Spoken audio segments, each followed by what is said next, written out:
We are all right. We're live. All right. So Mhm. welcome everyone. Appreciate you joining us on this Friday afternoon. TGIF. I hope you find the live informative. The title of today's live is our well-being equation. What this means to us, and how do we work with it. Um, Before we begin, I'd like to kind of briefly introduce ourselves, and talk a little bit about our Substacks, so everyone kind of knows, a little bit about us. So I'll go, and then let the ladies go after me. I'm Bronce Rice, psychologist, psychoanalyst. My Substack is the Wellbeing Equation. So these ladies, were I appreciate them for being willing to help me out here, as far as talking a little bit about what maybe parts of their well-being equation is, and kind of how it shows up. Um, so that'll be enough on my end. Margaret or Sue, whoever wants to go next. I go? Okay. So Yeah. I'm Sue Reed. My publication is called Confidence Matters because I think it does. So I am a confidence coach. I help people. Mainly, I focus now on self-love, self-belief, and connection because I think those are the three things we suffer with most. I did have 42 years in retail banking, so that's my previous life, and this is my new life. So yeah, that's me. Nice. Nice. Go, Margaret. Margaret Williams. I served 39 years with the Army Corps of Engineers. Okay. Um, I was forced to retire because of working in a toxic work environment. Um, I am a certified um, executive leadership coach, and I also have a certification in systemic team coaching, and I have a master's degree in industrial and organizational psychology. And basically, the empowered leader, it has evolved over time. So right now, I'm saying, okay, I help high performing professionals transition, navigate change and transition. Amen. And that's what you're helping me do today, Margaret. Transition. There we go. and and Sue, I appreciate the help with the confidence as well. Mm. You're Me welcome. too. Always. Me too. Let's see. I think what I'll do is maybe kind of read you kind of what my thinking is right now on kind of w- what our well-being equation is. It's kind of it's evolving, but I spent about 30 minutes today going, and I don't know, what is it? How do I do that? I'm like, we got a book out on it. I was like, how do you not know what it is? So it says, when I talk about the well-being equation, I mean a framework for exploring the different elements and psychological dynamics that support our health and wellness.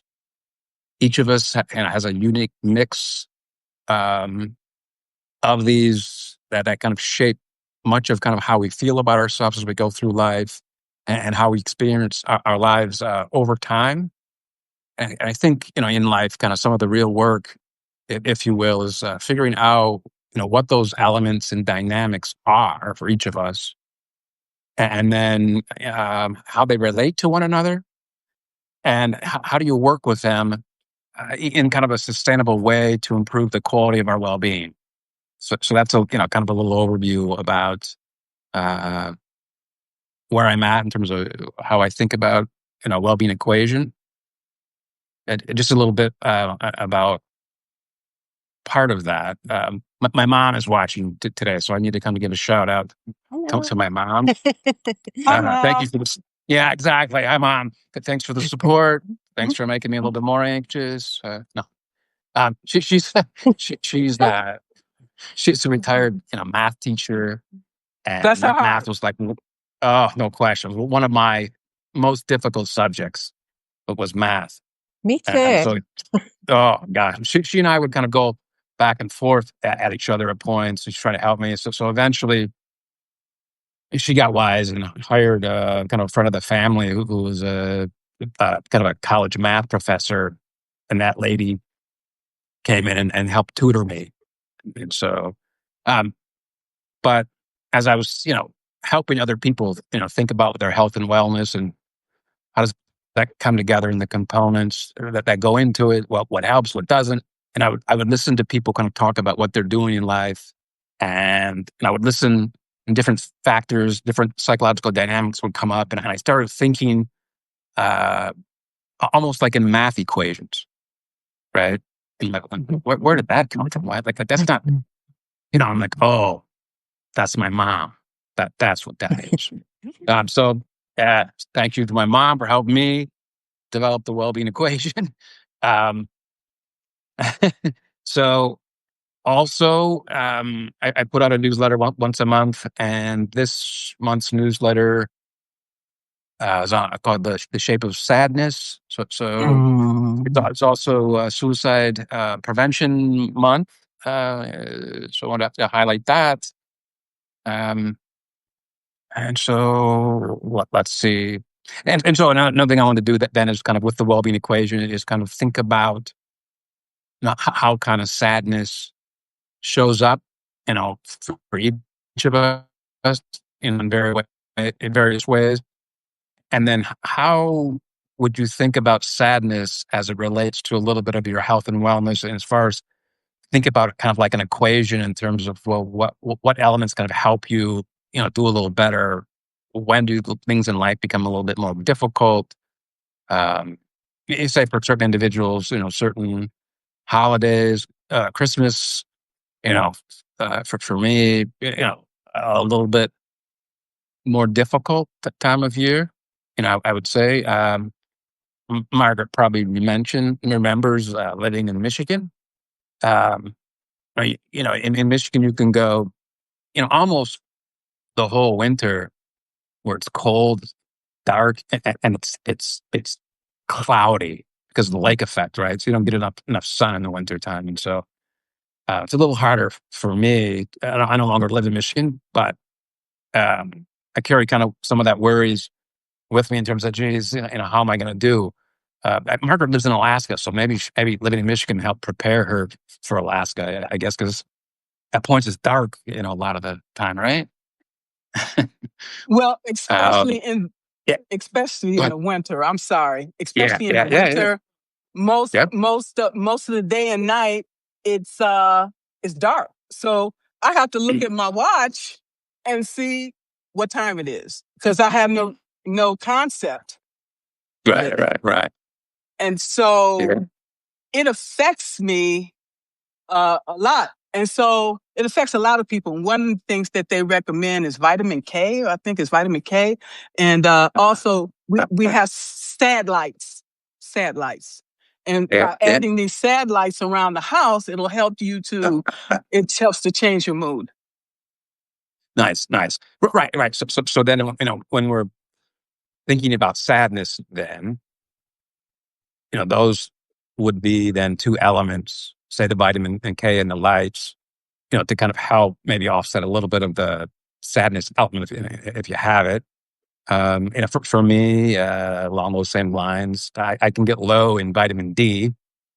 Um, so like this summer, I ran out of my vitamin D, but I don't really take much of it in the summertime. You get more sunlight, so I'm usually okay in the summertime. But then I forgot to reorder some, Mhm. right?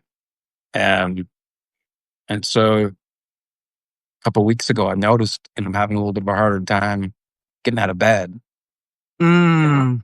Okay, well, I'm trying to, as I mentioned before, I am trying to get a book off my back and doing a lot more work, and so I do monk hours now, where I basically go to bed at like 8:30 and get up at 3 or 3:30 in the morning and start writing, before work. And so I'm doing monk hours, and then it just maybe that's it. My body doesn't like getting up at 3:30 in the morning, right?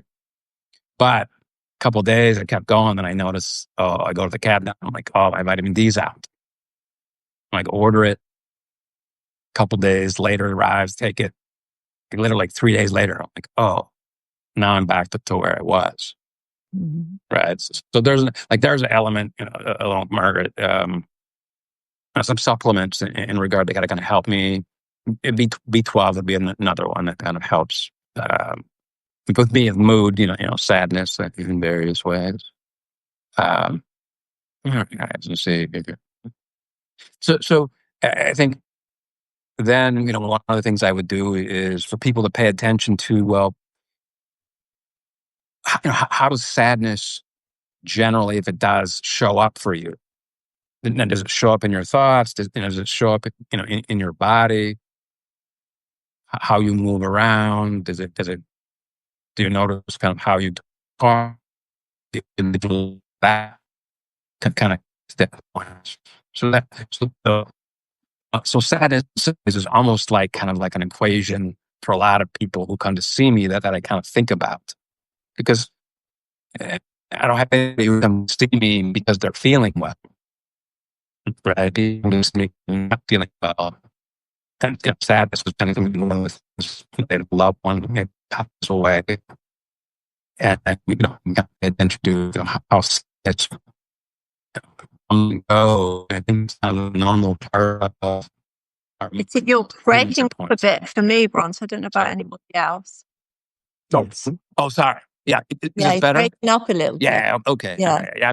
I have yeah. No, I also have a tendency to mumble. So No, it's let me see showing if I for can turn my. me. I'm sorry, it's showing for me that your signal was unstable. I'm Yeah, yeah. sorry. Same here. Okay. Okay. Okay. I got you. I got you. Well, let's hope it doesn't break out completely. Okay. Okay. Okay. So I thought, one of the things I would do then, with sadness, like for me, when I work with it, like I don't, my idea about it has changed over time. Like I used to think, well, I want to kind of do away with it, get rid of it, fix it, and then those kind of things. And I might still have a little of those elements in my thoughts in terms of to help people, but I've also kind of, the longer I've kind of done, what I do and help people with their emotions, I come to kind of think of it as kind of almost like a normal element of life that's okay within reason. So I kind of wanted to highlight that a little bit, but let me I can move into some questions of the two of you, kind of around sadness. And I saw that both of you read my latest newsletter, the Shape of Sadness, and so you commented, and so I appreciate the both of you doing that. So you kind of did it first, and I started looking at it, I'm like, oh, let me ask some questions in terms of the points that she's highlighting, because then it's like, okay, now I can kind of see how I might begin to think about an equation for Sue, and then Margaret did some of the same. I'm like, oh, okay, now I can see where Margaret's might come into play. So, I don't care who goes first, but for each of you, you described aspects of what you noticed, about sadness and how it shows up for you this time of year. And so, the first question would be: can you relay, a bit about what you notice, and how you know that it kind of shows up? Mhm. Shall I go? Okay. Either one of So, you. okay, I'm volunteering. Yeah. So I would say for me, there's two sides to it. There's sadness itself, and then there's sadness in the winter.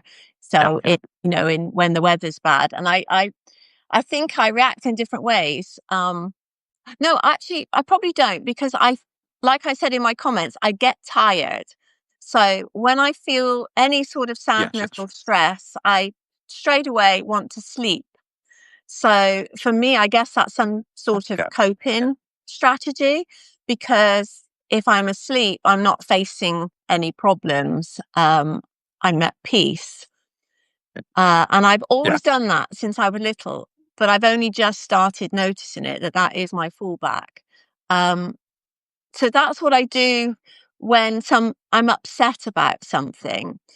Mm, In the winter months, it's different here because we do get quite a bit of light even in the winter in the UK. Um, so although we might be a little bit depressed about the weather because it's raining, but we do get our vitamin D still if we get out in outside. So I still get tired, but I find that I am very much affected by weather. And again, this is something that my self reflection has noticed, that I know when there's a storm coming, for example, because I get really bad headaches and it's like the electricity in the air, I pick it up. And then sometimes on bad weather days, I get extremely tired. And again, I just want to sleep. And it's something to do with the weather. I'm pretty sure it's connected to weather. It's not because I feel sad because it's, I'm not in the sun, because that doesn't worry me so much. But where I used to have the urge to go to sleep. So I used to go to sleep. That's what I used to do. That was my coping strategy. Now I do something to lift my spirits. So I do something to make myself happy, to go from sad to happy.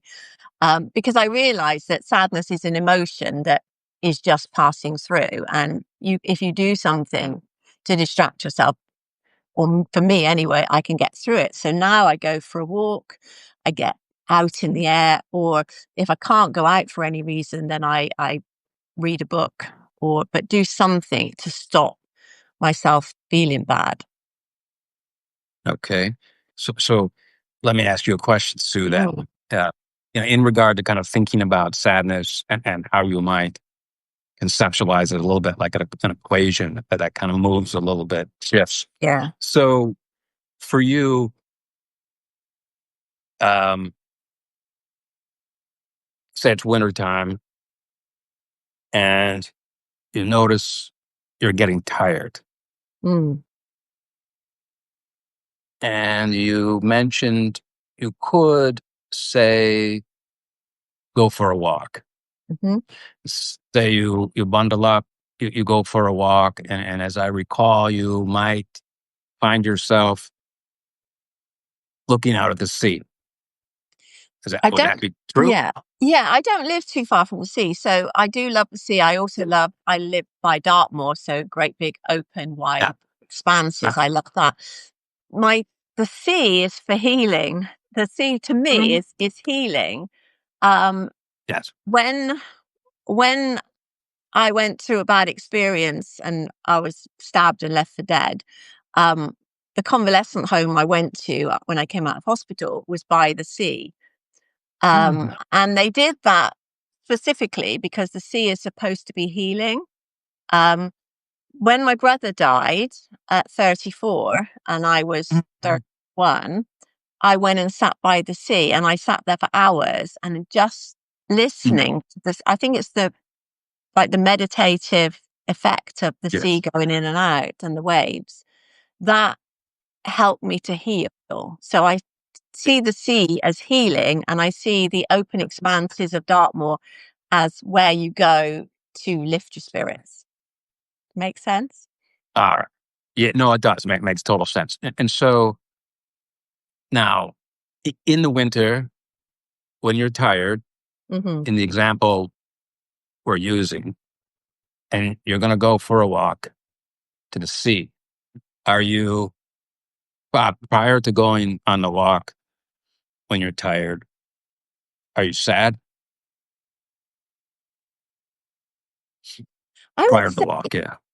yeah, I would say depends how you define sad. I wouldn't say I was sad, maybe a little depressed. Hmm. Okay. So I'm feeling So, down, depressed yeah. more than sad. Well, Because sad to me is when you've got something to be sad about. oh, all right. So there's a distinction, an equation that I would begin to help people look at. Hmm. And it's what's the difference between sadness and what's the difference between, say, being depressed.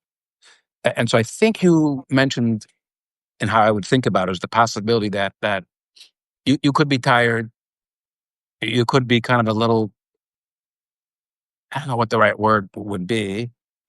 You're not effusive, you're not happy, Hmm. and you mentioned though that you might not have something to be sad about, No.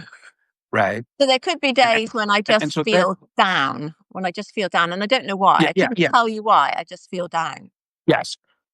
Well, and so there's an interesting piece, right? In the well-being equation that I think about, the sadness particularly. I think, well, there's always a reason.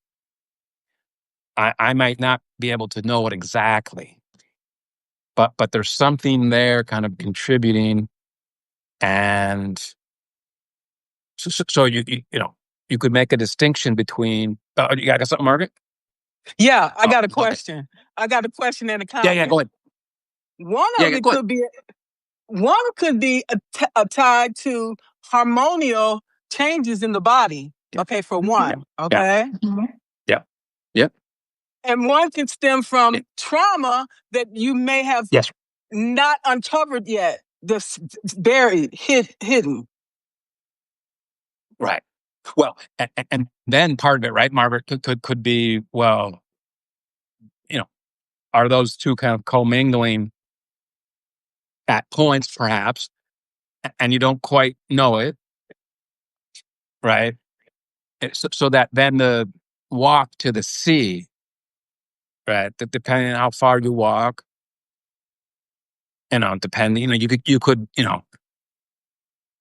go for a brisk walk. You could kind of wake yourself up a little bit.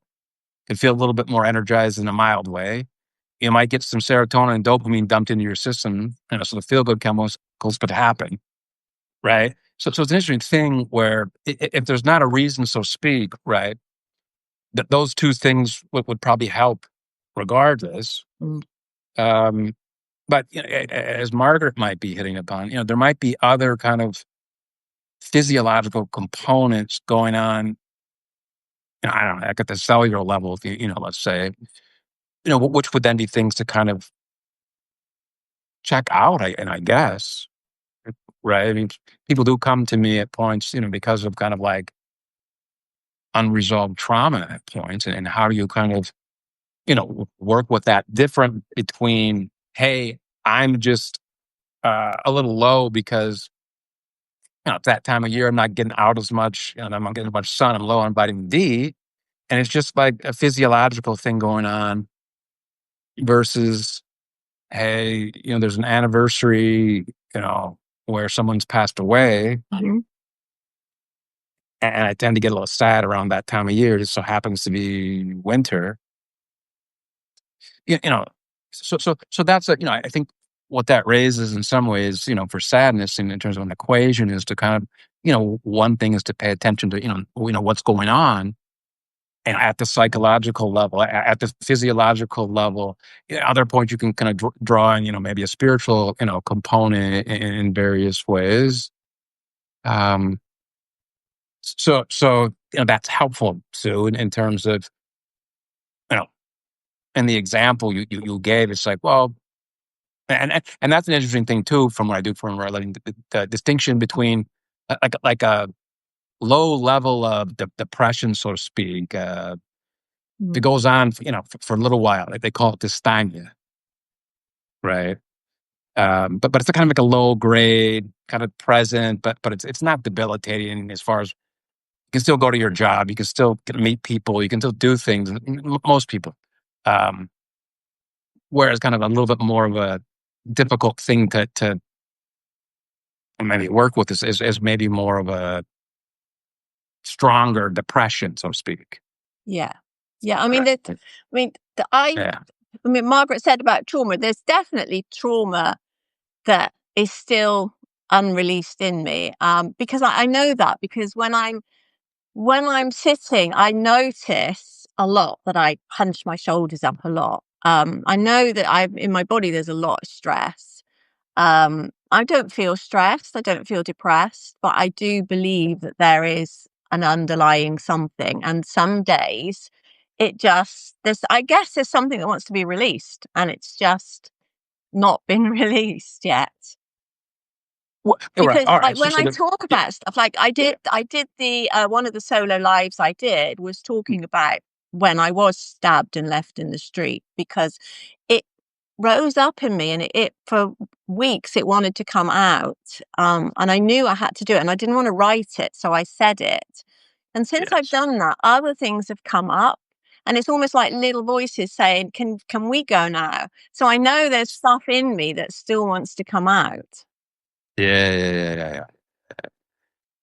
No, it's a good observation, Hmm. and that would be part of the work as far as a well-being equation in terms of how do you understand parts of yourself, so to speak, that are kind of showing up in certain circumstances, and then how do you work with that part of yourself? Because if you didn't know about trauma, right? Hmm. That would be could be a difficult thing. Um, so maybe we'll come back to part of this, but Margaret, you started a little bit earlier and kind of conveyed a little bit about what happens in the winter, but do you have other things that maybe that, I mean, that sounds like you have thought about in regard to what goes on for you, or thoughts that you've had about what Sue was kind of saying that said, hey, okay, well, this is maybe how it shows up, for you. Well, I can tell you, I was sad from the beginning because anytime that you come from a broken home, my mother was schizophrenic, okay, and I had to go live with my abusive uh, father, who was ordained minister. He was a narcissist and more than likely bipolar. All his highs and lows. I never knew who was going to come home, and he would beat me and my mother at will, and I was so afraid that he was going to kill her. Okay, so you know, having to deal with that, I was sad my whole life, and then being rejected, being abandoned first, and then my mother didn't want anybody to know that she had a daughter. So I had to carry all this stuff around with me. So was I sad? I was always sad that I was rejected, and because of the sins of my father, nobody wanted to be a part. Oh no, you okay. Yeah, but people can say, Yeah. "Oh, it's okay. He can do all of these things," but yet I'm persecuted for things that I didn't even do. Okay, so am I sad? Yeah, I'm sad. Winter is the worst time because those are the months that all the holidays. Okay, as far as I'm concerned, I don't have no family because if I can't come to your house, if I can't talk to your kids, then okay. So my brother, he he uh he accepted my daughter, but he rejected me. Okay. So anyway, on the holidays it's real hard for me. Okay, because I have nobody as far as I'm concerned. Okay. My daughter, and I talk to her occasionally because she's a truck driver. So the holidays was very hard because of the holidays that I have to spend alone. Okay, with nobody. So it is what it is, and that's where we are. And as far as sleep, all of these things transfer to my sleep. And I can't sleep. My mind is steady moving, moving, moving, moving, moving. So how do I shut it off so I can sleep? And all the things that I had to deal with during the day. That's why I said I'm going to protect my energy and my peace during the day. Okay? Whatever that means. Because of all the other things. Yeah. So you're going to do what during the day? Say that again. I'm going to protect my energy and my peace. Yes. So, Yes. Yes. so to protect my well-being because of everything that I'm going through at one time. And it's when it gets to be too much, then I have to ask myself, what is the one thing I can do to change my situation right now, to keep my sanity? That's all I can do. To keep holding it together. Yeah. So you said something very important. You at some point understand the necessity to kind of protect yourself, your energy, mindset, spirit during the day, so to speak, right? So that would be part of your equation, right? That you kind of need. I guess what you would elements of kind of like safety, security, but probably understanding what's in your environment, what's around you, so that you might at times get more of a feeling of peace.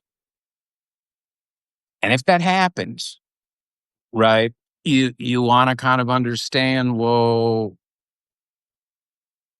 how much of those elements, in terms of you going about protecting yourself in various ways, when you find yourself kind of in peace, yeah, I would end up paying attention to how did I get it? What are the factors? And what are the psychological dynamics? What goes on with my physiology? Like, what do I need to do to reproduce those experiences within myself? And probably in relation to very few people, but you need a few where you can kind of feel safe, secure, so that you internally, externally, but particularly internally, you don't feel too overstimulated, too chaotic, right? And so to protect yourself during the day makes sense to me, right? But part of your kind of well-being equation would be, how do I think about that, and how do I go about producing some of that during my day, some of it during my week? And then as you kind of hit upon, as I notice myself getting too high in relation to maybe overstimulation somehow, right? You kind of hit upon the thought, which I like. Well, what's the one thing that I need to kind of help, right? Yeah, and then I want to say one other thing. Okay. yeah, I have been suicidal. I tried to kill myself when I was a kid, and I recognize that you have to pay attention to the signs. And when you see yourself getting out of control, maybe I want to take a punching bag and use that, put whatever face on it that I need. Whatever I need to do to calm myself and bring myself to calmness. Okay. yeah. Understanding your patterns and your triggers is so key. Amen. Yeah. So there's an element where you could have a punching bag with a face on it, and saying, instead of moving towards harming myself, taking my life, I could kind of get my emotion energy and put it towards something. Anything. Right. That's why. Yeah. That's why Yeah. when I start feeling these negative thoughts, Yeah. I will go to Substack. I will write something in the notes. Yeah. It's Yeah. better to write something and release it rather to keep it inside and it's killing you. Well, Cancer, autoimmune disease, and even it drives people to suicide. Let's keep it real. So when you're talking about it, that is part of the healing process. Right. No, and so one of the things that you're hitting upon, right, is that there's a way that you can figure out what's going on in a way really difficult, and how do I kind of be active in relation to that in a way that helps my energy, spirit, get something that's inside out of me in certain kind of ways. Like that would be part of someone's input, well-being equation as well in life. When you have things inside of us that don't feel good, what do you do to try to figure out what's going on, how to process them, how to kind of help lessen them within reason, and talking, writing, using the punching bag, exercising, right? There's a way to kind of help with the energy and the thoughts and whatnot to help it get outside of us to some degree, if you will.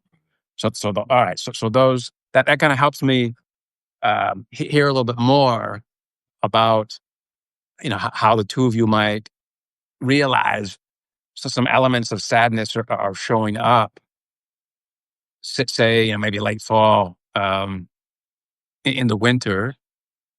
And you've given some thoughts about what are some of the activities that you could do to help yourself further, right? Um, you know, because you could probably think about destructive things to do with it, sadness, anger, right? That would be part of life too. Not that I want to necessarily explore that per se in a certain regard, though I help people do that. It's sometimes in life it's just like, when you're a kid and those horrible things happen to you. It's like, well, you got to act. You got to act out those things somehow, right? I'm not saying what you did, right? But then it's like, okay, certain kids would get into fights more, right? Some kids might be, self harm, substances, alcohol, drugs and whatnot, various things. But Margaret, you're talking about kind of being able to understand some of your history, the proclivities being prone to something overstimulating, understandably, I think, given what you described, and the importance of moving towards things that help you process to the extent that that's possible. And I get in life, a lot of this is ongoing, waxes and wanes, right? So that's good. And then, so I was going to ask, what if you didn't go for a walk in the wintertime? Didn't go to the sea, and you then took a nap. Mhm. What do you notice then?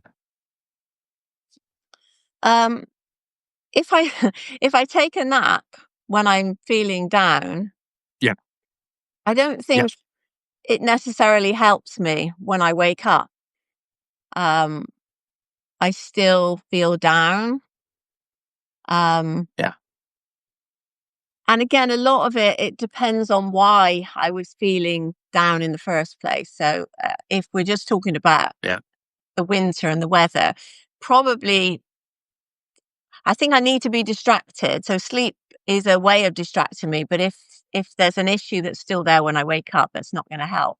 Whereas what I used to do um, is run. I used to run, and I used to run off my problems, like Mm. or like running away from them. I don't know, but it got it out my system. That really, really worked for me.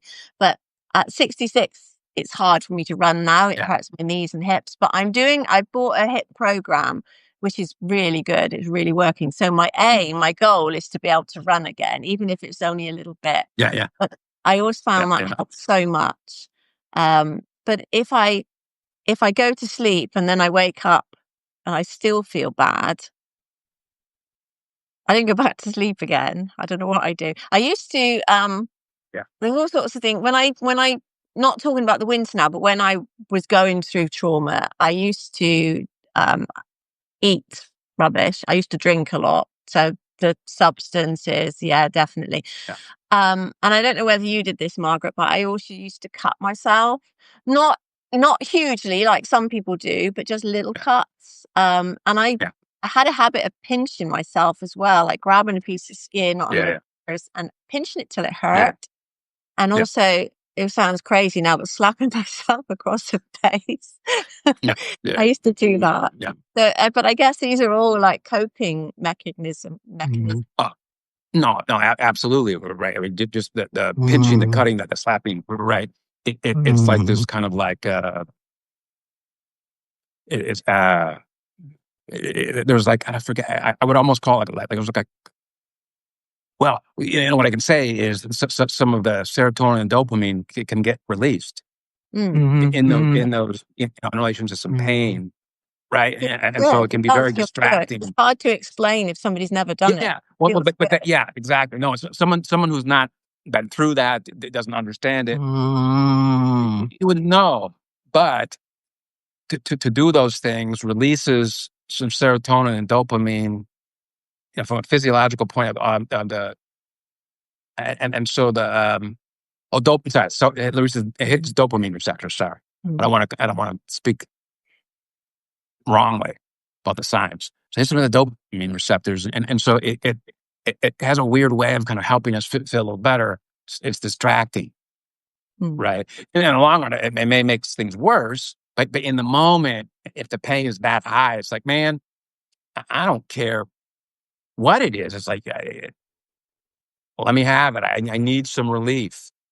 And I think over time, though, right, as we get older, hopefully, right, and knock on some wood here, right, hopefully we get a little wiser in various ways, and then kind of learn, say with the running, so that would release, serotonin, dopamine, Yeah. and so you could get some of those chemicals from something that would be healthier for us, right? So one thing you mentioned, right, is that you would in the example I said, hey, don't go for a walk, don't go to the sea. Yeah. So for a moment, I've taken something away from you as healing, and kind of said, hey, go back to sleep, right? So I've not offered you a way out, so to speak, other than to go back to sleep. And so what you said was, when you woke up, you might have an inclination to go back to sleep. And so there's an element, right, where what you're using to feel better doesn't make you feel better, but you almost need more of it to contend with what doesn't feel good. So if I took this example and said, hey, go walk out to the sea, listen to the waves, relax, have an element or two with that experience of healing. Go for a run, come back home, take a shower, take that nap. Then you'd want that. There's part of the equation. I've altered it, right? I flipped it on its head. And then I want to know, okay, when you wake up from that nap, what goes on? So I'm not saying you necessarily know. I'm pointing out a way that I could kind of set it up to where it wouldn't be as good for you, or I could set it up in a way that would be better for you. But but that's stuff we got to play around. That's kind of like, it's kind of like, well, what are the equations of living, right? It's almost like we're kind of practicing, experimenting with how we go about living, and what does it produce for us. Yeah. And that's why, in some ways, it's all different, right? I mean, I can tell people, hey, you go exercise and use serotonin, dopamine is going to help.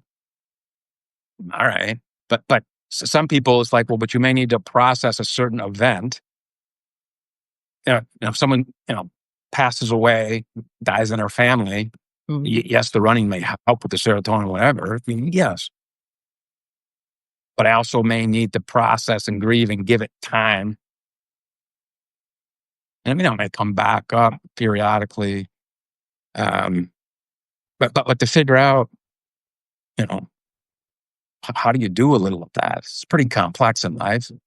So there's, those are kind of elements, right, for both of you, in terms of how you might think about those kind of elements, psychological dynamics, and come together, and how do we kind of work with them, right? So one for you, Margaret. Oh, yeah, got something to say, Margaret? Go ahead. Yeah, I have parallels in my story. Yeah. I greatly appreciate, Sue, your bravery for even admitting that, because it's certain things I'm going to take to the grave. But what I want to say is I also was dealt with self-harm because of the trauma. And it did release the dopamine, as you said, and it made me feel better, but it's a temporary situation. Yes. Okay? Yeah. Also, the other thing that I did, the reason why I don't have any money is because I had a shopping addiction. Okay? When I was overseas. Yeah. I've done that too. When I was Retail therapy. when I was in Israel, Amazon you could just push the button and it just send it, okay? So I got a high, when I order it, but then after I order it, then it's like, okay, you put it over here, it's done lost its, it don't, the high you've gone down. So I spent a lot of money, and then when I got ready to leave Israel, most of that I gave away. Yeah. Yeah, because they only give you so much poundage that you can bring back. So I had to get rid of a lot of that stuff. So I'm like, this is insanity to keep repeating the same Yeah. thing over and over. Yeah. Yes. Yeah. No, that's the definition. And I can't read it, unfortunately. So someone's like saying experimenting, then noticing, then revising a bit. Bingo. I can't see whose name. I got my glass. I still can't see it. But at the And bottom. And Merle. Oh, nice. Merle. Nice. That is a great point. Right. It's what we're doing. Right. Right. We're noticing. Because that's what I think the main thing about the well-being equation. It's a framework, but it's a framework around kind of exploration in terms of the various, again, elements and psychological dynamics that help us do better. Right. And Merle, exactly right. You gotta kind of reflect, you gotta notice, you gotta become more self-aware, and then tinker with, play with, pay attention to what you notice. And then as you've probably heard me talk about elsewhere, it's like we're creatures of habit and repetition. We can't go through out a day without repeating some element that we've, you know, done before in life. And part of the equation, right, becomes, are you going to be able to repeat and put habits in place that are healthy for us and good for us in various ways and give back to us? Or are you going to repeat things that aren't good for us? And are we going to repeat them in ways that we don't understand why? Can I say something? Absolutely, you can. With Yeah. respect to the self-harm, Mhm. it's this organization, SIRA, SIRA. And one of the things they tell you, they deal with, that's a self-harm organization. And whoever else suffer from that, I recommend that you get in contact with them. The thing that they recommend is look at the patterns and things and write things down when you do these things, okay? Yeah. 9 times out of 10, you do it when you're stressed out. Yes. Okay? Yes. And then when you notice these things, then you can put these other safeguards in place. No, it's a great example, Margaret. It's like, so if you're repeating something under stress, makes sense at points, right? We all get stressed here and there. And what do we do? Well, one of the things is we do is we repeat ourselves. And so, like, all right, Margaret, so put you on the spot. If you're stressed, want to pull up the computer, hit the Amazon button, want to buy the next best, greatest, wonderful self-help book on the planet. But I'm over it. I'm over it. No, I hit upon that, specifically because it's like, well, hey, I'm buying something that could be very helpful to me, right? The piece of the self-help that might be useful, but then, hey, if my money's gone again, it is. Well, and so, one of the things that I help people understand, right? Another part of human nature is, the way I look at it, and the way I've been trained, is the mind in conflict. I want to get help. I want that self-help book. It could be helpful to me. And yet, I want to spend money. I want to make myself feel better, but I'm doing it in a way that if I looked at it when I wasn't stressed out, I know that's not good for me. And what do? You got a bit of a mind in conflict situation. And so, Margaret, for you, what else could you do? More helpful than push the Amazon button. I can work on my digital products to put them out there for people to buy. Yeah. Well, no. So there you go, right? No. So you flip. So So you flipped it on its head, right? So I'm not. This is great. I appreciate both of you right now, right? So you flipped it on its head, and you said, "Hey, I don't have to buy the thing. I can make things that are helpful for other people, put them out there, and then they might buy them, right?" And so that's a very creative way to kind of understand, hey, this would be more helpful because then I could get some money coming in. And if I wanted to buy something, maybe it's okay then.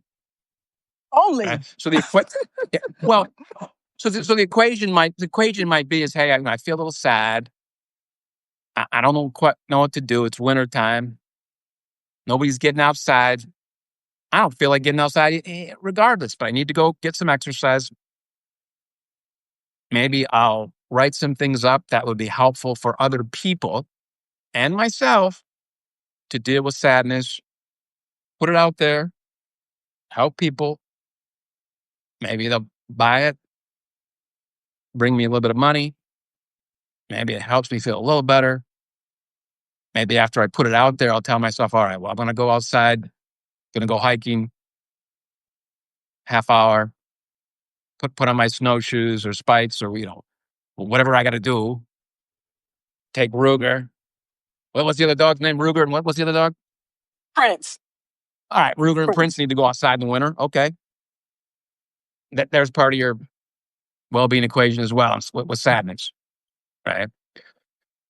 So let me switch gears so we don't take up like an hour and a half necessarily, but I'd like to ask both of you, given what you do here on Substack, so you kind of help other women with confidence.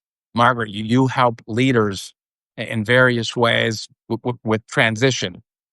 So what I'm curious about, just a little bit of the kind of a thinking about the different elements, psychological dynamics, parts of our life, but as it deals with sadness, like how do you two help individuals who come to see you, some of your clients?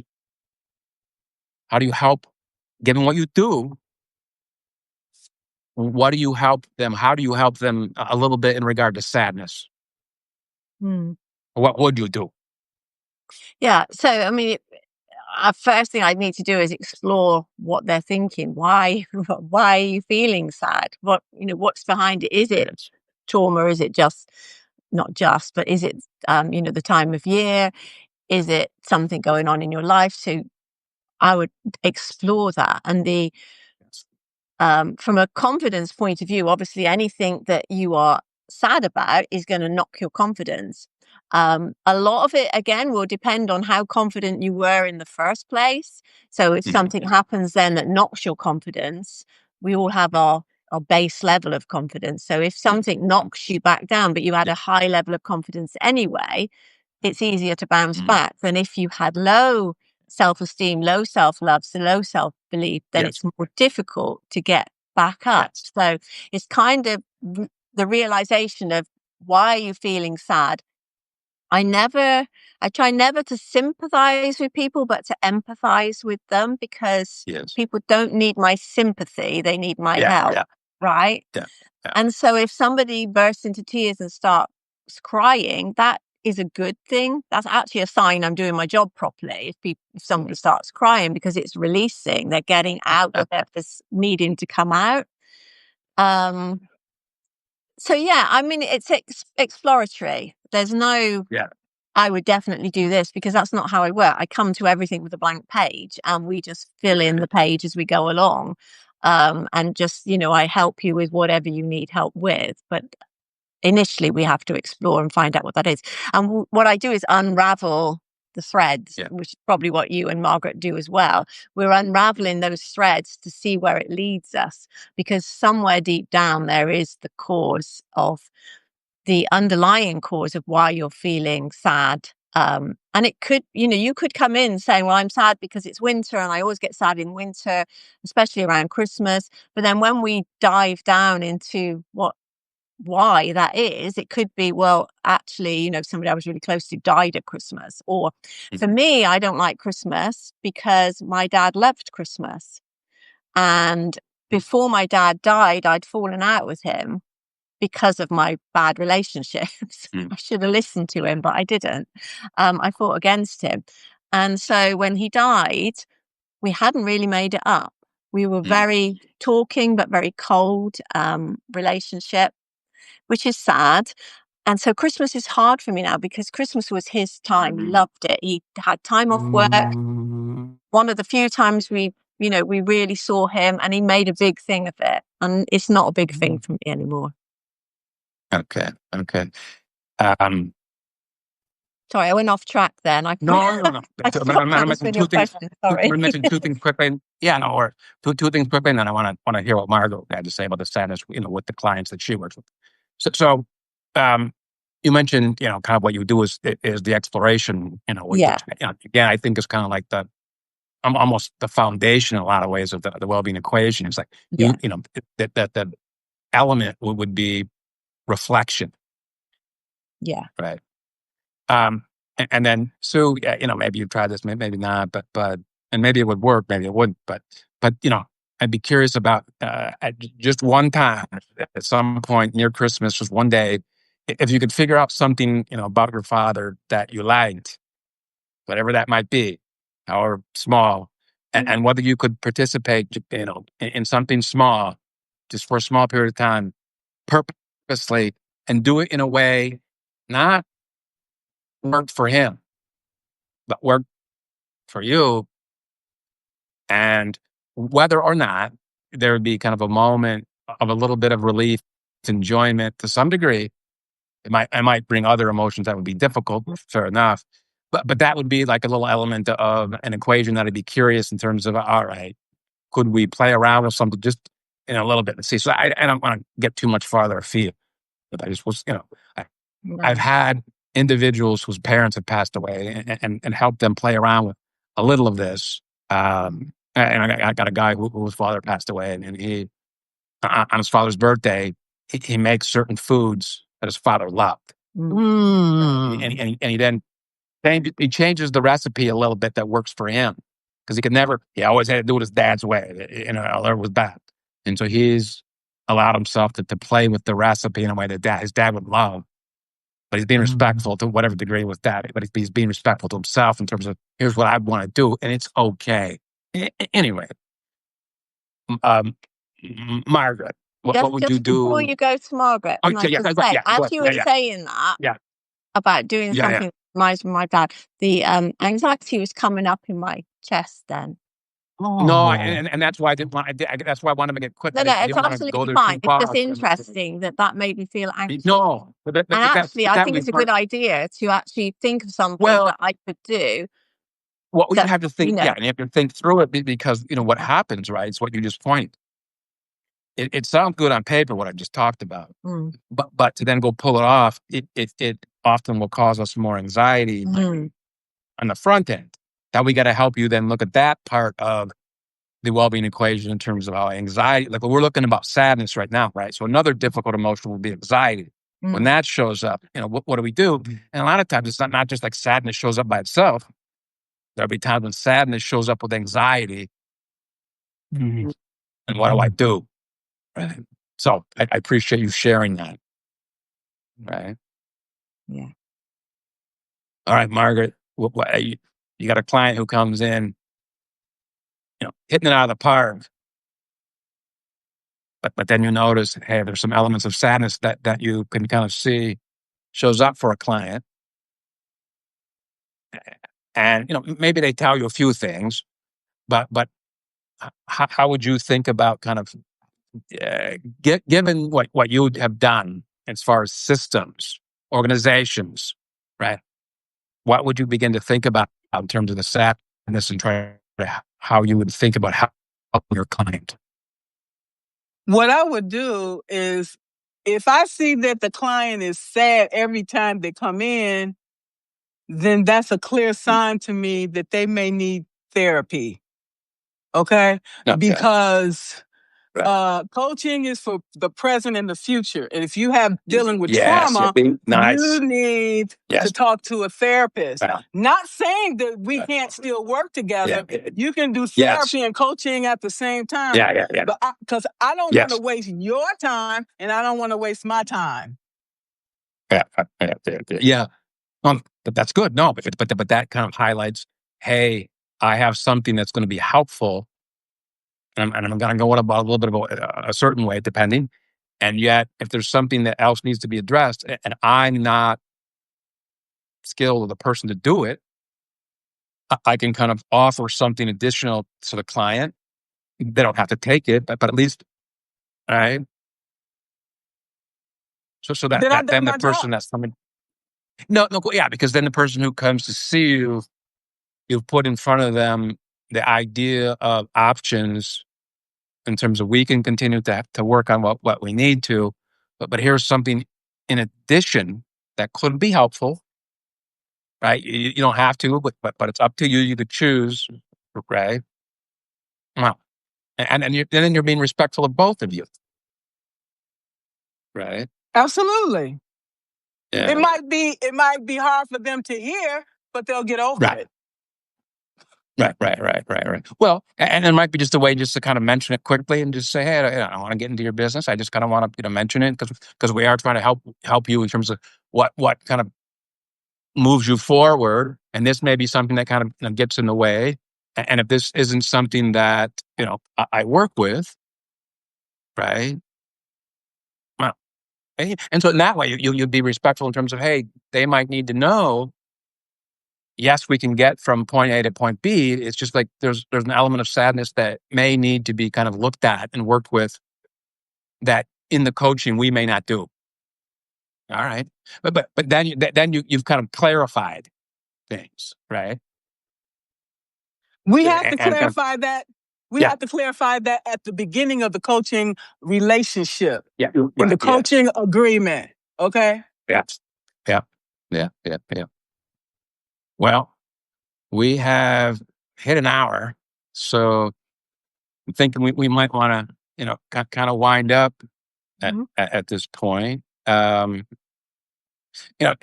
For everyone, I appreciate. Well, we got about 48 people kind of watching at this point. So, I want to say to you guys, hey, thank you for showing up. And I've kind of poked around at these ladies' Substacks a little bit, and they both have really amazing kind of programs that they're helping other people with on Substack. So I would encourage you to kind of go poke around at what they have to offer.